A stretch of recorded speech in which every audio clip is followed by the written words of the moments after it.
hi guys, welcome back to our channel. Today we are going to discuss about the unit 3 topics. Next topic is transportation layer issue in DCNS. DCNS stands for data center networks, and next one cloud service providers. So first మనం transport layer issues in DCNs check చేసుకుందాం. So దీంట్లో వచ్చేసి ఇక్కడ మనకి major చాలా issues అనేటివి వస్తాయి అక్కరైతే. సో డిసిఎన్ఎస్లో సేవరల్ ట్రాన్స్పోర్ట్ లేయర్స్ అనేటివి పర్ఫార్మెన్స్ అనేది ఎందుకు ఇష్యూ ఎక్కడ వస్తుంది అంటే పర్ఫార్మెన్స్ దగ్గర వస్తుంది. పర్ఫార్మెన్స్ రిలయబిలిటీ అండ్ ఎఫిషియన్సీ వీటి దగ్గర మనకి ఈ ట్రాన్స్పోర్ట్ లేయర్ ఏదైతే ఉందో అక్కడ ఇష్యూస్ అనేటివి క్రియేట్ అవుతుంది వీటి గురించి. And next to overcome this మనకి ఇక్కడ 5 స్టెప్స్ ఉన్నాయి. ఫస్ట్ వన్ వచ్చేసి కంజెక్షన్ కంట్రోల్ ప్రాబ్లం.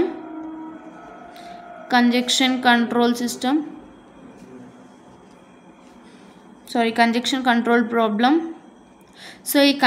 కంట్రోల్ ప్రాబ్లంలో ఏమవుతుంది అంటే ఏదైతే ట్రాన్స్పోర్ట్ లేయర్ ప్రోటోకాల్స్ ఉంటాయో లైక్ టీసీపీస్ అవి అనేది నాట్ ఆప్టిమైజ్డ్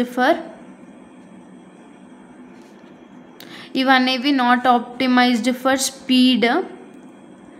అండ్ ఇంకొకటి వచ్చేసి లో లాటెన్సీకి దీన్ని ఆప్టిమైజ్ చేయలేదు. సో ఇవనేటివి ఈ టీసీపీ అనేది ఎప్పుడు రెస్పాన్స్ ఇస్తుంది అంటే ఏవైతే స్లోవర్ ఇంకా లో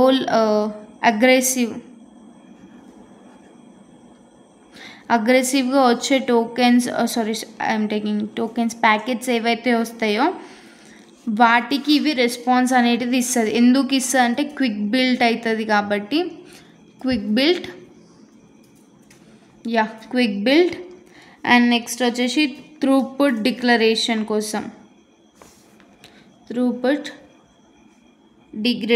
కోసం. అండ్ నెక్స్ట్ వన్ వచ్చేసి ఇక్కడ మల్టిపుల్ షార్ట్ లైవ్ లైక్ మైసెస్ కానీ లేదా లాంగ్ లీవ్ లైక్ ఎలిఫెంట్స్ కానీ ఏమవుతుందంటే కంప్లీట్ బ్యాండ్విడ్త్ ఏదైతే ఉంటుందో ఆ బ్యాండ్విడ్త్ కంప్లీట్ ఫ్లో ఫాలో అవుతుంది. కాకపోతే ఏమవుతుందంటే అన్ఫేర్ రీసోర్స్ అలొకేషన్ అవుతుంది. అన్ఫేర్ రీసోర్స్ అలొకేషన్ అవుతుంది. సో ఏదైతే కంప్లీట్ బ్యాండ్ విడ్త్ అనేది కంప్లీట్ చేస్తుందో వాటికి అన్ఫేర్ రీసోర్స్ అలొకేషన్ అనేది క్రియేట్ అవుతుంది ఇక్కడ. నెక్స్ట్ వన్ వచ్చేసి సెకండ్ వన్ ఏంటిదంటే high latency and packet loss. High latency packet లాస్లో ఏమవుతుంది అంటే లైక్ బ్రస్ట్లీ ట్రాఫిక్ ఉంటుంది కదా. సో హెవీ ట్రాఫిక్ ఏదైతే ఉంటుందో డేటా సెంటర్స్లో అప్పుడు ఇది ఏం రిజల్ట్ ఇస్తుంది అంటే మైక్రో బ్రస్ట్ అనే రిజల్ట్ ఇస్తుంది. సో ఇక్కడ ఇది ఎందుకు అంటే ఫర్ ఫిట్టింగ్ ది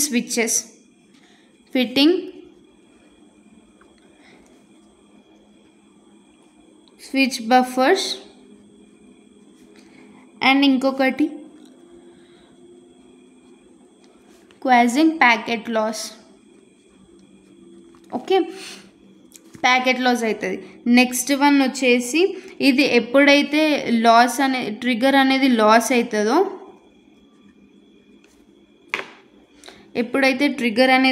అవుతుందో టీసీపీ అనేది ఇంక్రీజ్ చేస్తుంది, లాటెన్సీని ఇంక్రీజ్ చేస్తుంది అన్నెసెసరీగా. నెక్స్ట్ వన్ వచ్చేసి ఇన్కాస్ట్ ప్రాబ్లం. సో ఇన్కాస్ట్ ప్రాబ్లం అంటే ఏంటి అంటే ఒక సిస్టమ్ ఉంది. సో ఈ ఒక్క సిస్టమ్కి మల్టిపుల్ సిస్టమ్స్ ఏవైతే ఉన్నాయో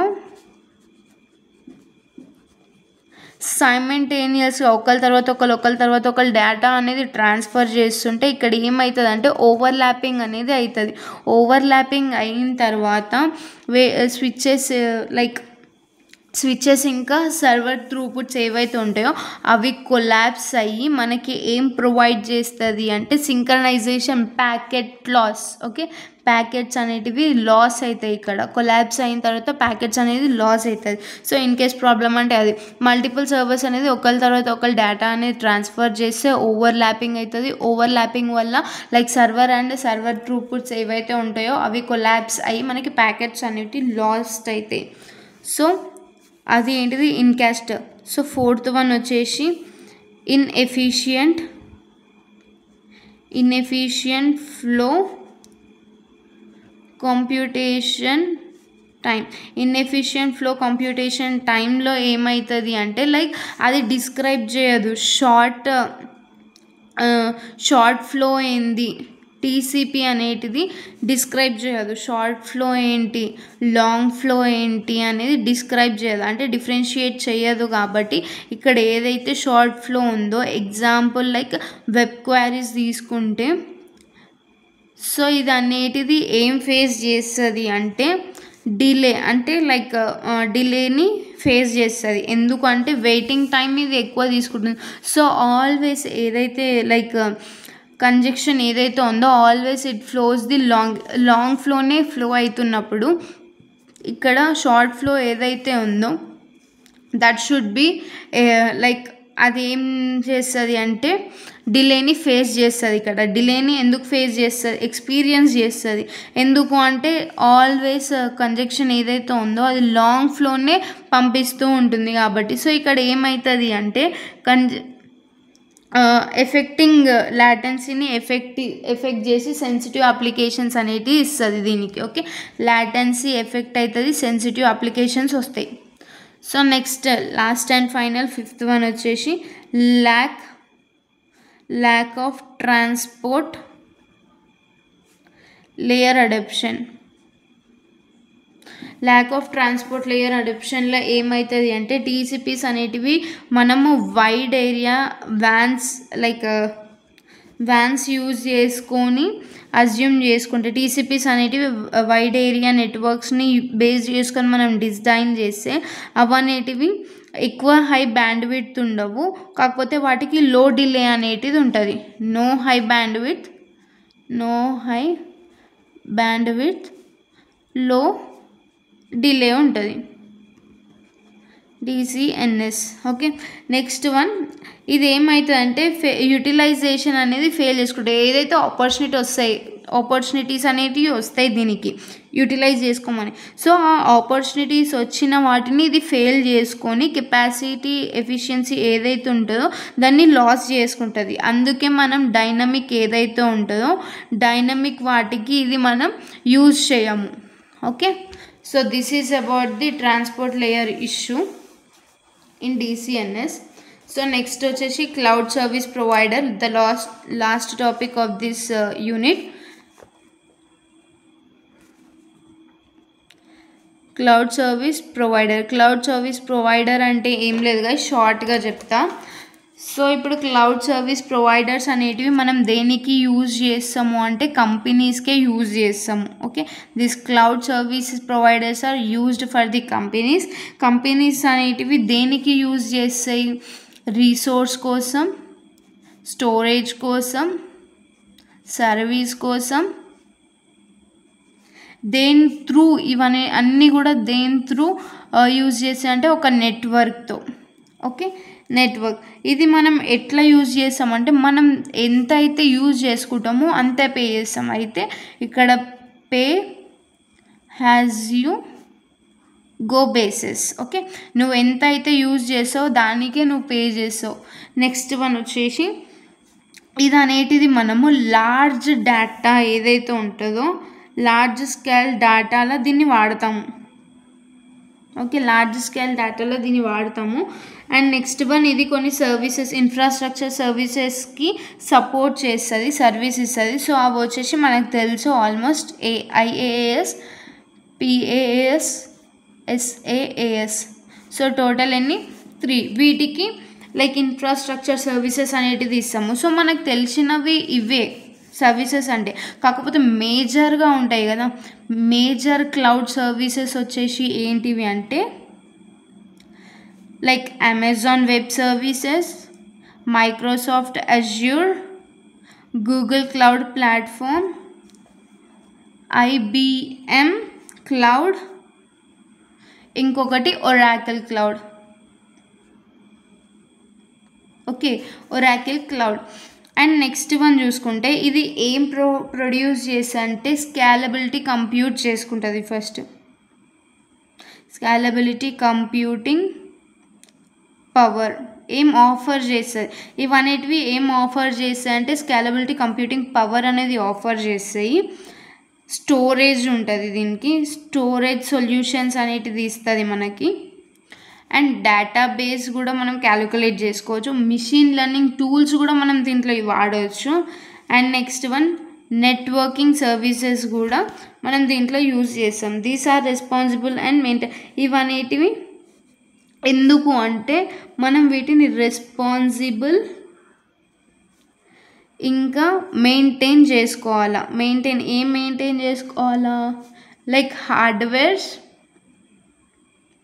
ఇంకా డేటా సెక్యూరిటీని మెయింటైన్ చేసుకోవాలా. Data security. అండ్ దాని తర్వాత ఇది ఏం ప్రొవైడ్ చేస్తుంది అంటే మనకి రిలయబిలిటీని ప్రొవైడ్ చేస్తుంది. Reliability through global distributed data centres అనేది ప్రొవైడ్ చేస్తుంది. ఓకే, నెక్స్ట్ అట్ ఫైనల్లీ ఇక్కడ క్లౌడ్ సర్వీసెస్ ప్రొవైడ్ ఏదైతే ఉందో క్లౌడ్ సర్వీసెస్ ప్రొవైడర్ అనేది జస్ట్ ఫర్ ఆర్గనైజేషన్స్కే మనం యూజ్ చేస్తాం. టు రెడ్యూస్, ఎందుకు అంటే to reduce infrastructure cost,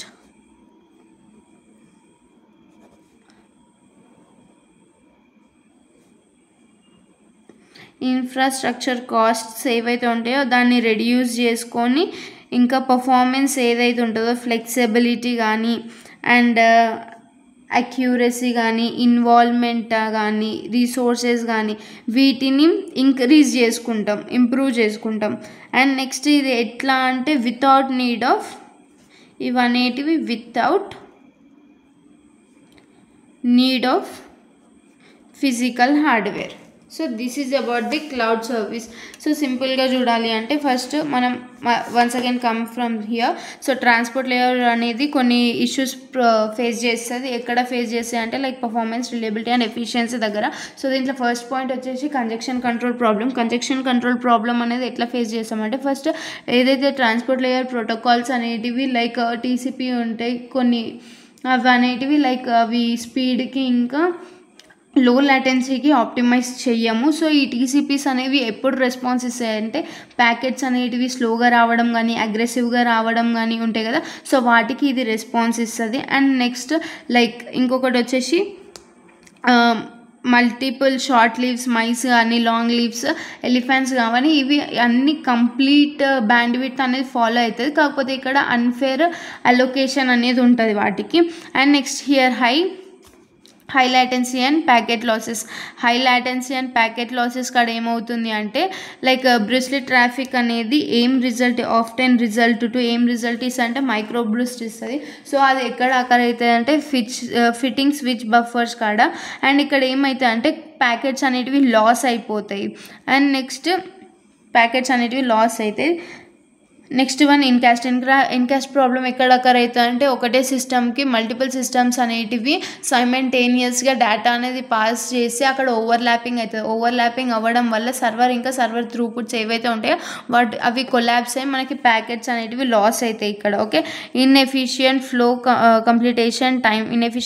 computation time అంటే ఇక్కడ టీసీపీ ఏదైతే ఉందో ట్రాన్స్పోర్ట్ లేయర్ ప్రోటోకాల్ అనేది లైక్ షార్ట్ ఫ్లో అయింది లాంగ్ ఫ్లో అయింది అనేది డిస్క్రైబ్ చేయదు. సో డిస్క్రైబ్ చేయకపోవడం వల్ల షార్ట్ ఫ్లో ఏదైతే ఉంటుందో లైక్ ఎగ్జాంపుల్ వెబ్ క్వైరీస్ కానీ, సో ఇప్పుడు ప్రతిసారి కంజెక్షన్ అనేది లాంగ్ ఫ్లోనే పంపిస్తుంది కాబట్టి ఈ షార్ట్ ఫ్లో ఏదైతే ఉందో అది డిలేని ఎక్స్పీరియన్స్ చేసుకుంటుంది. So this is about the inefficient flow. Next lack of transportation అంటే ఇవి లైక్ మనం ఇవనేటివి వైర్ వ్యాన్స్ అంటే వైడ్ ఏరియా నెట్వర్క్స్తోని దీన్ని బిల్డ్ చేసినాం. కాకపోతే అది ఎక్కువ band width, not high band width and ఇక్కడ లో డిలే DCNS ఉంటుంది. సో ఇక ఇవనేటివి లైక్ ఏవైతే ఆపర్చునిటీస్ వస్తాయో యూటిలైజ్ చేసుకోమని లింక్స్ కానీ కెపాసిటీ కానీ ఏవైతే వస్తాయో వీటిని యూటిలైజ్ చేసుకోదు. సో మనం దాన్ని అందుకే డైనమిక్ వాటికి ఎక్కువ కన్సిడర్ చేసుకోము. ఓకే, అండ్ నెక్స్ట్ వన్ ఇక్కడ వచ్చేసి cloud service provider are used for the కంపెనీస్కి దేనికి యూజ్ చేస్తాము అంటే to build the resources storage services through the network or delivery అని అనుకోవచ్చు. Will be using that per pay as you go basis and next it is used only for the large scale data. So here it will provide some services to the infrastructure such as IaaS, PaaS, SaaS, and next not only these services, we are having major cloud services that are Amazon Web Services, Microsoft Azure, Google Cloud Platform, next IBM Cloud and Oracle Cloud. After that, here it is used to scalable computation of power and storing solution, database, and also the machine learning tools. వీటి కోసం దీన్ని use చేసాం. And then after it is responsible for the maintaining the hardware and the data security. Then after the here reliability అనేది ఎక్కడ distribute ఇస్తాము అంటే like accessibility అనేది global distribution data సెంటర్స్లలో ఉంటుంది. సో ఇక్కడ మనం ఏదైతే క్లౌడ్ సర్వీసెస్ ప్రొవైడర్స్ ఉన్నాయో అవి మనం ఆర్గనైజేషన్స్కి చేసాం. ఎందుకంటే to reduce the infrastructure costs. ఇంకా ఏం ఇంప్రూవ్ చేస్తామంటే ఫ్లెక్సిబిలిటీ ఇంక్రీజ్ చేస్తాం, యాక్సెసిబిలిటీ ఇంక్రీజ్ చేస్తాము అండ్ నెక్స్ట్ ఇంకా లైక్ ఇన్వాల్వ్మెంట్ అనేది రెడ్యూస్ చేస్తాము. ఇవనేటివి ఇంప్రూవ్ చేస్తాము. ఎట్లా ఇంప్రూవ్ చేస్తామంటే without any physical hardware. So this is about our 4th unit. Thank you.